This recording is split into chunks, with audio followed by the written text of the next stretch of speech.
भारत में पॉलिटिक्स और क्रिकेट काफ़ी ज़्यादा पॉपुलर है। क्या होता है कि जब भी क्रिकेट का मैच आता है तो बहुत से लोग राय देते हैं, अगर कोई बहुत अच्छा बैट्समैन आउट हो जाए तो ऐसे लोग राय देते हैं उस बैट्समैन को कि पैर निकाल के खेलना चाहिए जिन्होंने शायद कभी क्रिकेट भी ना खेला हो। वहीं अगर हम पॉलिटिक्स की बात करें, जब चुनाव का दौर आता है तो किसी भी आप चाय की टपरी पे चली जाइए तो वहाँ पे सभी लोग विशेषज्ञ बन जाते हैं और बताते हैं कि इनकी सरकार बननी चाहिए या इनकी सरकार नहीं बननी चाहिए।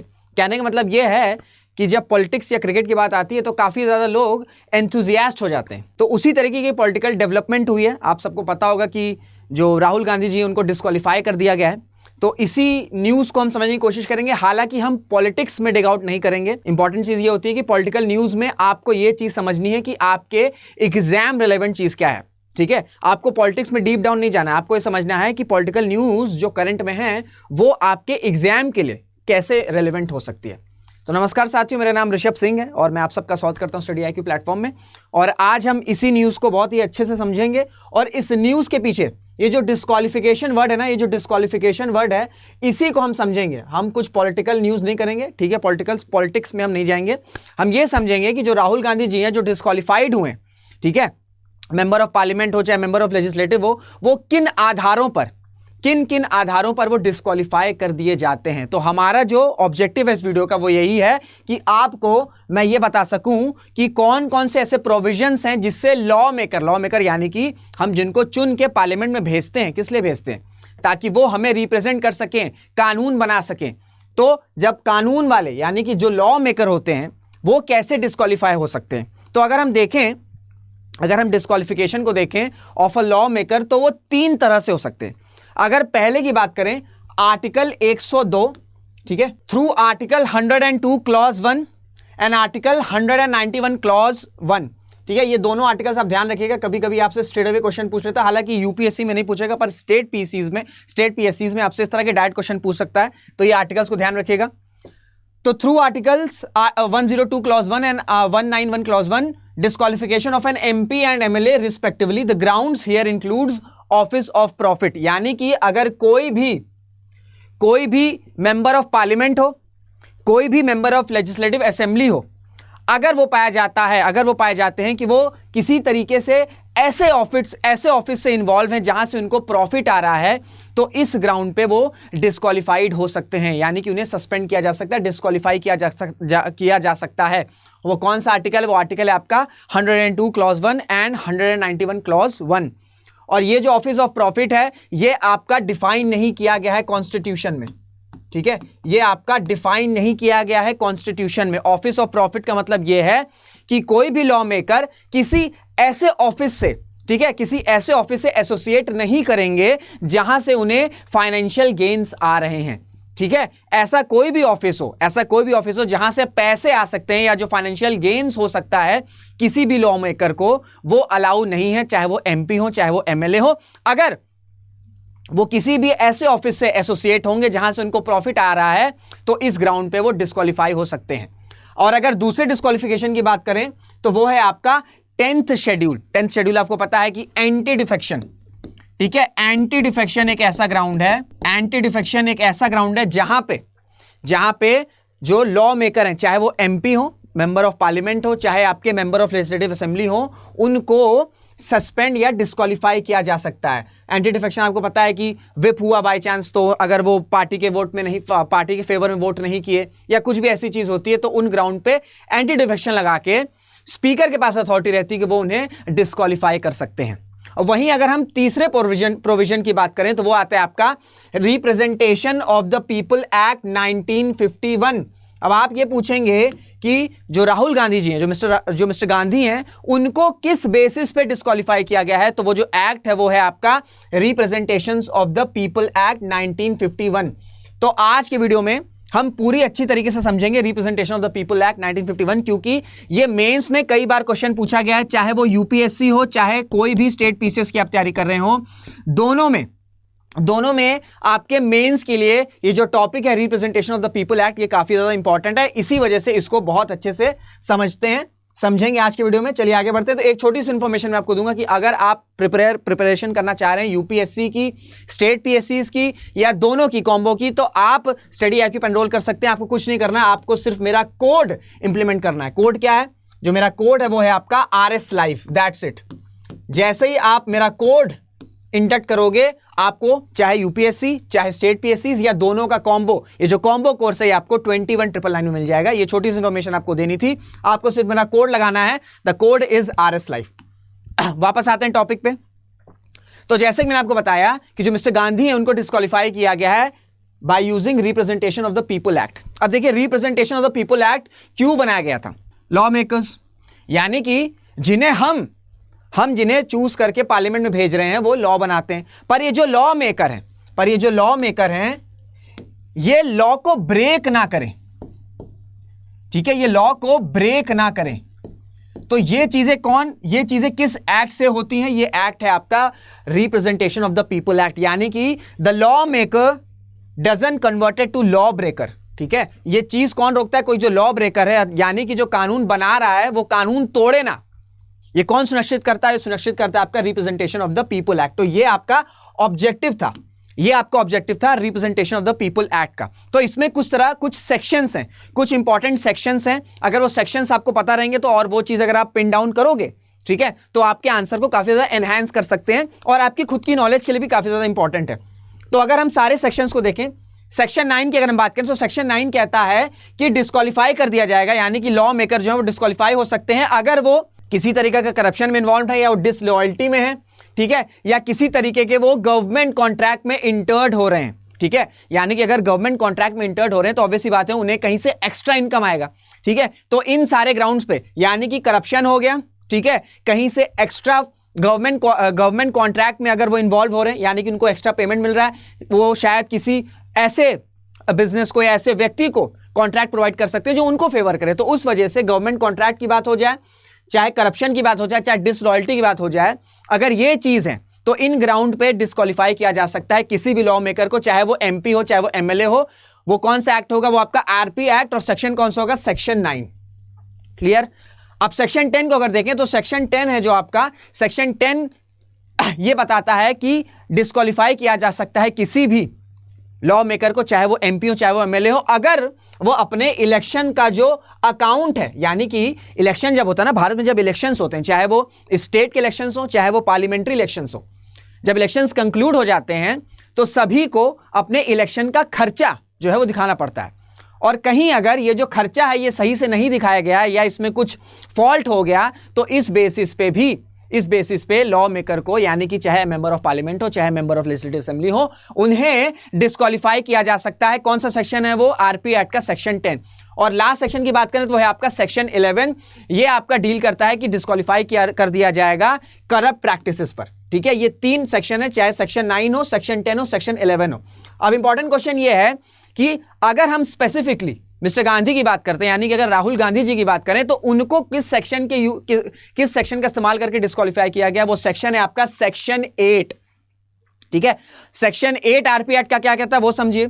सेक्शन 8 ये कहता है it deals with the disqualification for conviction of offences, ठीक है। अगर कोई ऑफेंस किया जा रहा है, चाहे वो क्रिमिनल ऑफेंस हो चाहे वो सिविल ऑफेंस हो, ठीक है, be it criminal offence be it civil offence, अगर वो किया जा रहा है तो सेक्शन 8 का, ठीक है, किसी लॉ मेकर ने कुछ ऐसा ऑफेंस कमिट किया है, चाहे वो सिविल हो चाहे वो क्रिमिनल हो, तो उनको सेक्शन 8 का इस्तेमाल करके डिस्क्वालीफाई कर दिया जाएगा। The provision is aimed at preventing criminalisation of politics. अब सेक्शन 8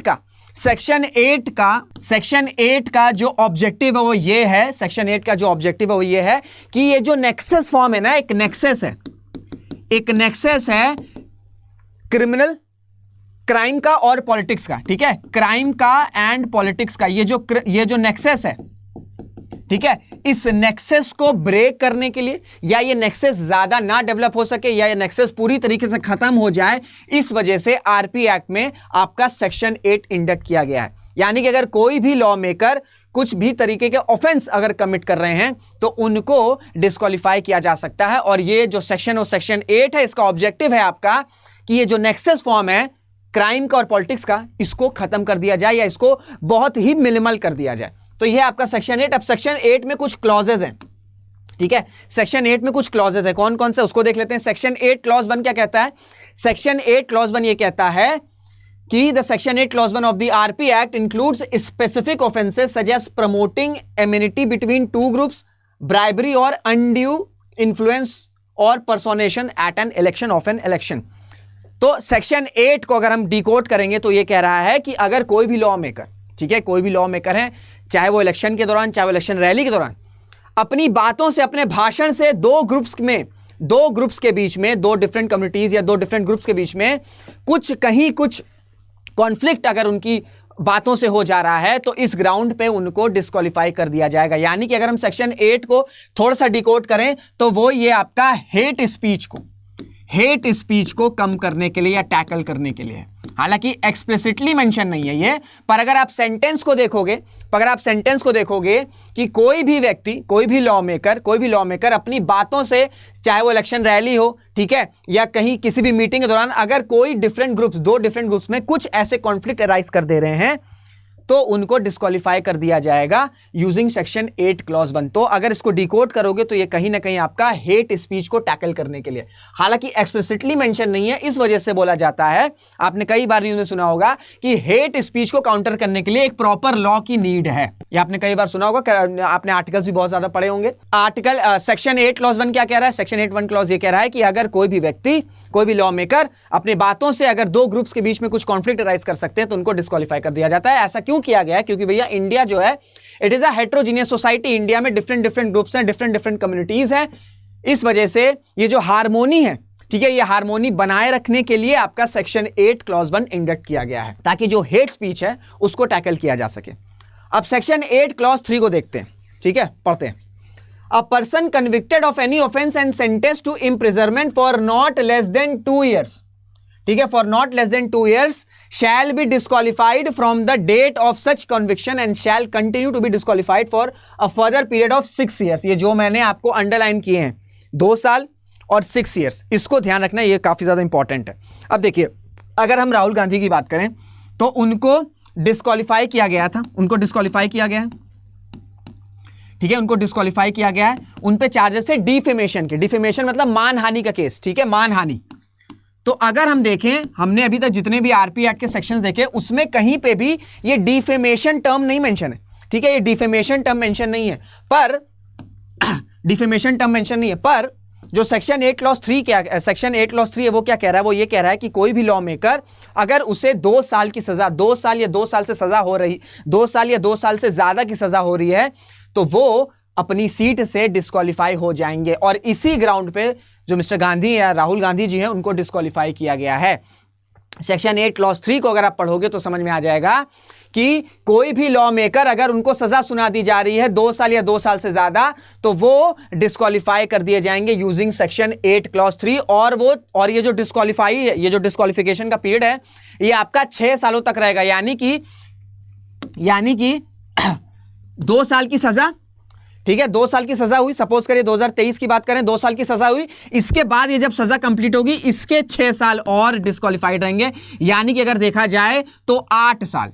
इसीलिए बोला जा रहा है कि अगर राहुल गांधी की बात करें तो 2024 के इलेक्शंस भी वो कंटेस्ट नहीं कर पाएंगे और साथ ही साथ वो 2029 का इलेक्शन भी कंटेस्ट नहीं कर पाएंगे, क्योंकि अगर 2023 में सजा हो रही है, 2025 में वो रिलीज हुए, अगर ये हुआ प्रॉपर, उसके बाद 6 साल उनका डिस्क्वालिफिकेशन चलेगा। यानी कि 2031 में उनका डिस्क्वालिफिकेशन जो है वो खत्म होगा।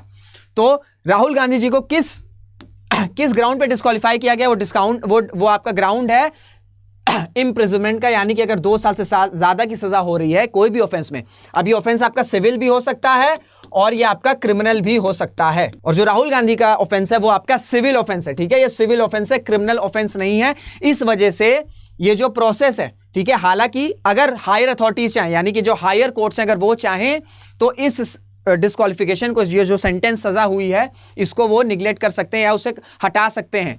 पर ये सिविल प्रोसेस है, ये जो सिविल क्राइम है, इस वजह से इसमें प्रोसेस जो है वो ज्यादा लगेगा। अगर क्रिमिनल ऑफेंस होता है तो शायद उसमें ज्यादा आप हाई कोर्ट या सुप्रीम कोर्ट अप्रोच कर सकते हो, पर सिविल ऑफेंसेस में इतना ज्यादा आसान नहीं रहता, प्रोसेस लंबा रहता है, इस वजह से टाइम लग सकता है। और अगर इन केस इस समय जो प्रेजेंट सीट है, आपको कमेंट करके बताना है कि इस समय राहुल गांधी की जो डिस्क्वालीफाई, उससे पहले कहां से वो एमपी थे, अगर जहां से वो प्रेजेंट में एमपी थे इस दौरान अगर इलेक्शंस हो गए और कोई दूसरा वहां पे जीत गया और इस दौरान इनका ये जो डिस्क्वालिफिकेशन है वो अगर खत्म भी हो जाए, सस्पेंड भी कर दिया जाए, तो भी वो जो उनकी सीट है प्रेजेंट एमपी की सीट, वो उनको वापस नहीं मिलेगी। हाँ, वो एलिजिबल हो जाएंगे 2024 और 2029 के इलेक्शन लड़ने के लिए, अगर हायर कोर्ट्स ये जो कन्विक्शन हुई है, जो सजा दी गई है, अगर उसे सस्पेंड करता है तो। समझ में आ गया? तो सेक्शन 8(3) क्लॉज क्या कह रहा है? किसी भी लॉ मेकर को अगर 2 साल या 2 साल से ज्यादा की सजा होगी तो उन्हें डिस्क्वालीफाई कर दिया जाएगा, और इमीडिएट बेसिस पे। ठीक है, इमीडिएट बेसिस पे। अब इसमें और सुनिए, एक और सेक्शन था आरपी एक्ट की अगर बात करें, सेक्शन 8 क्लॉज 4, वो ये कहता था, ये हालांकि अनकॉन्स्टिट्यूशनल डिक्लेयर हो गया, पर ये क्या कहता था? ये कहता था कि अगर कोई भी लॉ मेकर को सेक्शन 8 क्लॉज 3 के तहत अगर डिस्क्वालीफाई किया जा रहा है, यानी कि उनको सजा हो गई है 2 साल या 2 साल से ज्यादा की, तो वो इमीडिएट डिस्क्वालीफाई नहीं होंगे, उनको 3 महीने का टाइम दिया जाएगा, 3 मंथ्स का टाइम रहेगा, और वो हायर कोर्ट्स अप्रोच कर सकते हैं। पर 2013 में एक जजमेंट आया था जिसका नाम है lily Thomas versus union of India. 2013 में एक जजमेंट आया था lily Thomas versus union of India. इसमें क्या हुआ था? इसमें यह हुआ था कि ये जो क्लॉज है सेक्शन 8 क्लॉज 4, इसको अनकॉन्स्टिट्यूशनल डिक्लेयर कर दिया गया था, अनकॉन्स्टिट्यूशनल डिक्लेयर कर दिया गया था। यानी कि जो 3 मंथ्स की विंडो थी, जो 3 मंथ्स की विंडो थी, वो आपकी खत्म कर दिया गया, और जैसे ही ये बोला गया कि जैसे अगर किसी को सजा हो रही, कोई भी लॉ मेकर को अगर सजा हो रही है, तो इमीडिएट बेसिस पे उन्हें डिस्क्वालीफाई कर दिया जाएगा। पहले ऐसा नहीं था, पर 2013 में इस जजमेंट के थ्रू ये जो प्रोविजन था सेक्शन 8 क्लॉज 4, इसको अनकॉन्स्टिट्यूशनल डिक्लेयर कर दिया गया है। तो आज का हमारा ऑब्जेक्टिव क्या था? आज हमने क्या देखा?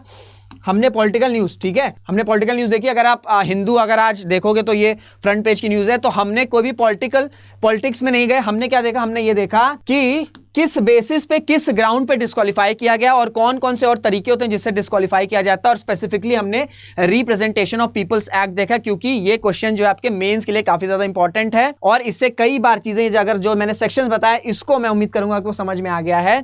और अगर कोई भी डाउट रहेगा तो आप कमेंट कर सकते हैं, क्योंकि मैं आपसे कई बार बोलता हूं कि आप जितना ज्यादा कमेंट्स करोगे उतना मुझे समझ में आएगा कि जो मैं सीरीज लेके आ रहा हूं, ये जो सारी चीजें मैं ला रहा हूं, वो आपको कितनी हेल्प कर रही है। और ये जो हमारी सीरीज है उसमें हम यही करते हैं कि जो भी इंपॉर्टेंट आर्टिकल्स रहता है, हम एक ही वीडियो में उस पर्टिकुलर आर्टिकल्स के थ्रू जो भी आपके एग्जाम में रेलेवेंट है, चाहे वो मेंस हो चाहे वो प्रीलिम्स हो, दोनों को फोकस करते हैं, और आपकी क्लैरिटी हो जाए। ये ऑब्जेक्टिव रहता है कि आपकी अंडरस्टैंडिंग ज्यादा से ज्यादा डेवलप हो जाए। तो ये था आज का वीडियो। सेशन एंड करने से पहले एक इंफॉर्मेशन दूंगा कि आपको अगर यूपीएससी या स्टेट पीसीएस दोनों का कॉम्बो कोर्स अगर आपको एनरोल करना है 2024 के लिए, अगर आपको प्रिपरेशन करनी है, आप स्टडी आईक्यू में एनरोल कर सकते हो। गलती से ये प्राइस मत पे कर देना, जो यहां पे मेंशन है ये मत पे कर देना। अगर आप मेरा कोड लगाओगे, दैट इज RS Live, आपको ये सेम कॉम्बो कोर्स 21,999 का मिल जाएगा, और 2024 के लिए एकदम आइडियल टाइम में अपनी प्रिपरेशन स्टार्ट कर सकते हो। ये छोटी सी इन्फॉर्मेशन मैं आपको देनी थी। उम्मीद करता हूं जो भी समझे आपको समझ में आएगा। मुलाकात करेंगे आपसे अगले वीडियो में, तब तक अपना ध्यान रखिएगा, मेहनत करते रहिएगा, खुश रहेगा। जय हिंद, जय भारत।